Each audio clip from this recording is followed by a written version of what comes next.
Hello friends, সবাই কেমন আছে? আমি খুব ভালো আছি। চলে এলাম আবারও আমার রান্না করে একটা নতুন ভিডিও তোমাদের সঙ্গে শেয়ার করব বলে। আজকে আমি বানাচ্ছি ধোকা। আর ধোকা বানানোর জন্য এখানে কী কী উপকরণ লাগছে চলো দেখে নিই। এখানে আমি ভিজিয়েছি হচ্ছে ছোলার ডাল 1 কাপ মতো। ছোলার ডালটা আমি সকালেই ভিজিয়ে রেখে দিয়েছিলাম। আর লাগছে একটা ধোকার প্যাকেট কিনে নিয়ে এসেছি। এই যে এই ধোকার প্যাকেটটা, এটা 250 গ্রাম ধোকার প্যাকেট। এই ধোকার প্যাকেটটা পুরোটাই লাগবে।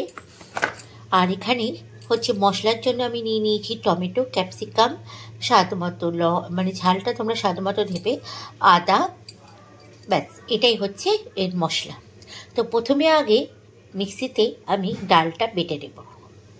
তোমরা হয়তো অনেকেই ধোকা প্যাকেটেরটাই করো, কিন্তু একবার আমার মতো এরকম ডাল ভিজিয়ে করবে, তাহলে কিন্তু দেখবে টেস্টটা কেমন লাগে। এই টেস্টটা ডাল ভিজিয়ে ধোকার প্যাকেটটা যেভাবে আমি করব, তোমাদের রেসিপিটা শেয়ার করব, সেইভাবে একবার করে দেখবে। আশা করছি খুব ভালো লাগবে। তো চলো প্রথমে আগে ডালটা বেটে নিই। তো এখানে দেখতে পাচ্ছ আমার শিলে ডালটা বাটা হয়ে গেছে। এবার ডালটা আমি একটা পাত্রের মধ্যে তুলে রাখবো।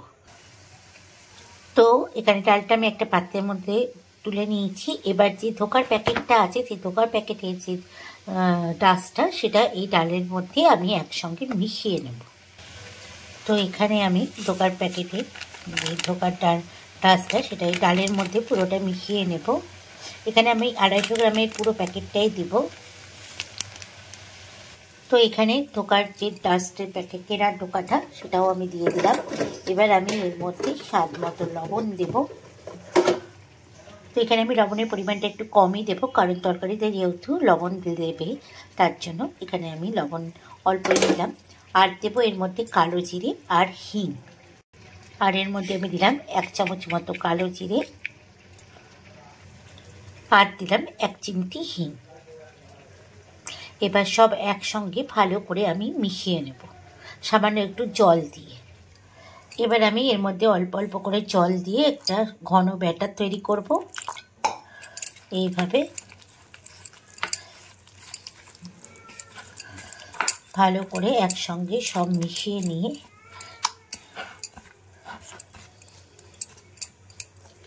একটা দেখো ঘন থকথকানি ব্যাটার তৈরি হয়েছে। আর একটু জল দেব।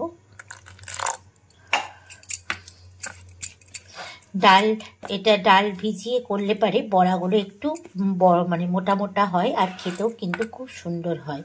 আর যদি তোমরা প্যাকেটের ধোকা করো, তাহলে কিন্তু বড়াগুলো অন্যরকম খেতে হয়। ওটাও খারাপ লাগে না, তবে ডাল ভিজিয়ে আমি যেটা তোমাদেরকে এখন করে দেখাচ্ছি, সেটা একবার বাড়িতে ট্রাই করে দেখো।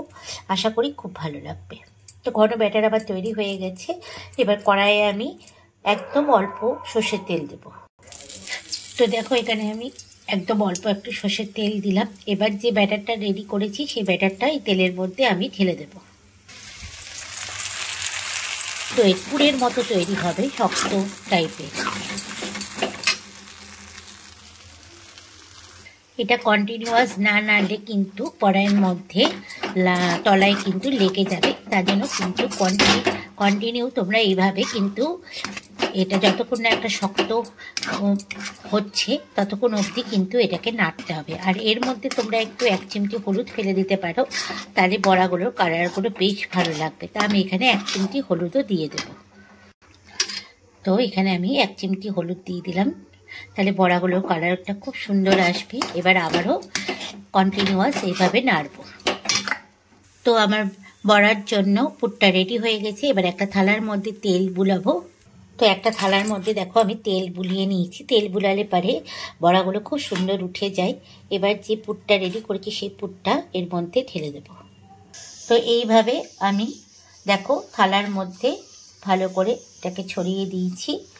এবার এটা ঠান্ডা হলে আমি পিস পিস করে বড়ার মতো কেটে নেব। এবার আবারও আমি কড়াই বসিয়ে দিয়েছি, আর কড়াইয়ের মধ্যে সর্ষের তেল ইউজ করব।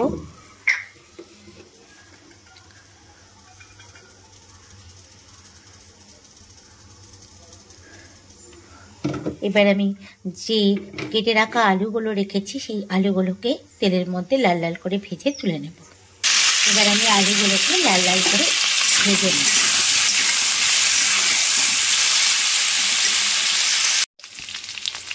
তো এইদিকে দেখো আমার লাল লাল করে আলুটা ভাজা হয়ে গেছে। এবার আলুটা আমি একটা পাত্রের মধ্যে তুলে রাখবো। আর এদিকে যে থালার মধ্যে যে আমি বড়াটার জন্য যেটা জমিয়েছিলাম ডালের ব্যাটারটা, সেটা দেখো শক্ত হয়ে গেছে। এবার আমি একটা চাকু দিয়ে এটাকে এরকম করে পিস পিস করে কেটে নেব, বড়ার মতো করে।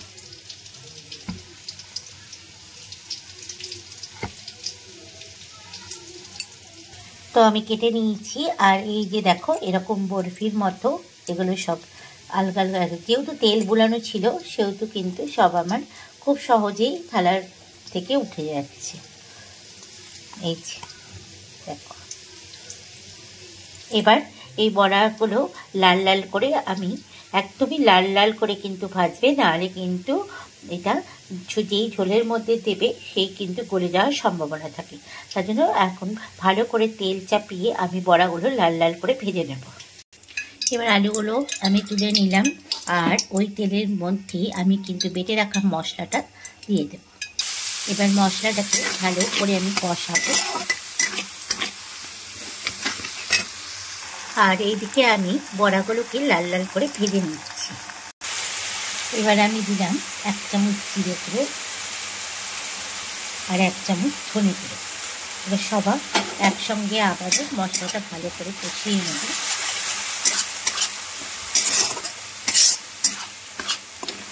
এবার আমি এর মধ্যে স্বাদ মতো লবণ দেব আর হলুদ দেব। আমি হলুদ দিলাম আর স্বাদ মতো লবণ দিলাম।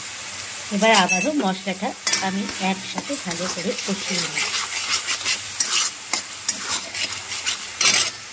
এবার আমি এর মধ্যে কাশ্মীরি লঙ্কার গুঁড়ো দিলাম 1 চামচ।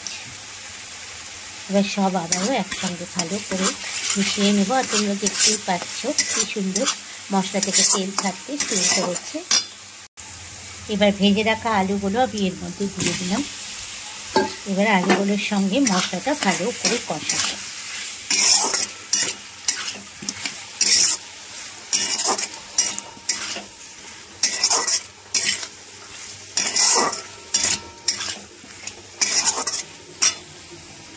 এবার আমি হালকা জল দেবো আলুটা সিদ্ধ হওয়ার জন্য। আর এইদিকে বড়াগুলো দেখো আমার লাল লাল করে ভাজা হয়ে গেছে। তো এইদিকে আমার দেখো বড়াগুলো আমি একদম লাল লাল করে ভেজে নিয়েছি এইভাবে। তো আলুগুলো আবার সিদ্ধ হয়ে গেছে। এবার আমি ভেজে রাখা বড়াগুলো আলুর মধ্যে, এই ঝোলের মধ্যে একটা একটা করে দিয়ে দেব।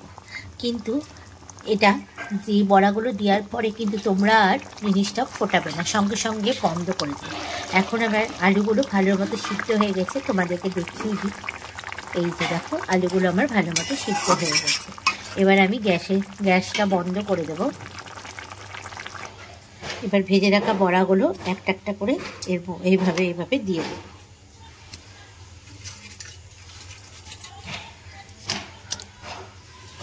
গ্যাস চলন্ত অবস্থায় যদি তোমরা বড়াগুলো দাও তাহলে কিন্তু বড়াগুলো গলে যাওয়ার সম্ভাবনা থাকে। তার জন্য গ্যাসটা বন্ধ করেই আমি বড়াগুলো দিয়ে দেব। এবার ঝোলের মধ্যে একটু বড়াগুলো ভালো করে এইভাবে চুপিয়ে দেব। এবার ওপর থেকে একটুখানি ঘি আর গরম মশলা দিয়ে দেব। তো আমি এখানে 1 চামচ মতো ঘি দিয়ে দিলাম, আর দেব 1 চামচ মতো গরম মশলা। এবার সব আমি একসঙ্গে ভালো করে এভাবে নেড়ে দেব। তো রেডি হয়ে গেছে আমার ধোকা। তাহলে এই রেসিপিটা তোমাদের কেমন লাগলো অতি অবশ্যই কমেন্টস করে জানিও। ভালো লাগলে লাইক করো। দেখা হচ্ছে আবার একটা নেক্সট ভিডিওতে তোমাদের সঙ্গে। সবাই ভালো থাকবে, সুস্থ থাকবে।